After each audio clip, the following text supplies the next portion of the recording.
ஆ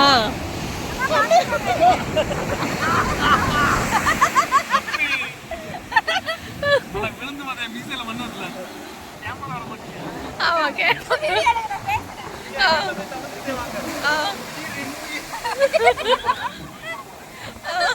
hi friend நான் இங்க வந்திருக்கேன் ஹாய் ஃப்ரெண்ட் நான் இங்க வந்திருக்கேன் அப்படின்னா மெரினா பீச் வந்திருக்கோம் செம்ம ஜாலியா இருக்கு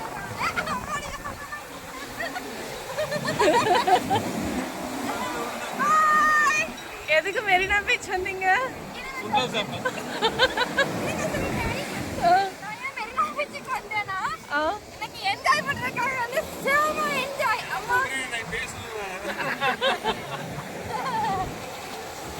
பாருங்க செம்ம வருது நான் ஓவர்டேக் பண்ணி வந்துட்டேன் அப்படி காட்டணும் பின்னாடி மண்ணாலி என்னப்பா வேண்டாப்பா இன்னைக்கு அலை எப்படி வந்துட்டு இருக்கு? அட செம்மையா வந்துட்டு இருக்கு நினைச்சிருச்சு பேச கூட முடியல இல்ல கரையில உட்காந்து நாங்களுமே நினைச்சிட்டோம்.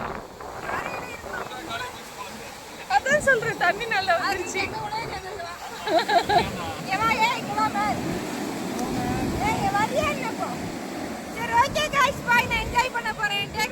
என்ஜாய் பண்ணுங்க நல்லா என்ஜாய் பாருங்க லைக் பண்ணுங்க ஷேர் பண்ணுங்க சப்ஸ்கிரைப் பண்ணுங்க என்ஜாய் பண்ணுங்க நல்லா பாய் பாய்.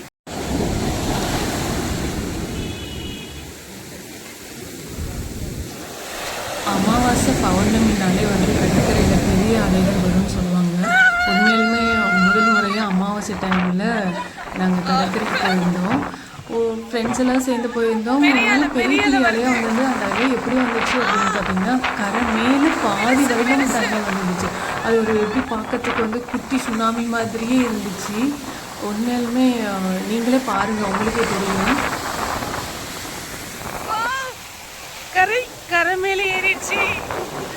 கரையை தாண்டி அலை போயிட்டு இருந்துச்சு. இந்த மாதிரி நிறைய இன்னும் தாண்டி கூட அலை வந்துருந்துச்சு. உண்மையிலுமே அமாவாசை டைமில் கடல் எப்படி கொந்தளிக்குது அப்படிங்கிறத கண் கூட பார்க்க முடிஞ்சுது. நீங்கள் ஆனால் அமாவாசை இந்த மாதிரி டைமில் போகும்போது கொஞ்சம் பார்த்துருங்க. ரொம்ப உள்ளே போய் விளையாடாதீங்க. பார்த்து எச்சரிக்கையாக இருங்க. நீங்களும் ஆனால் போய் இனிமேலும் கடற்கரை பாருங்கள். அந்த டைமில் ரொம்ப நல்லா இருக்குது.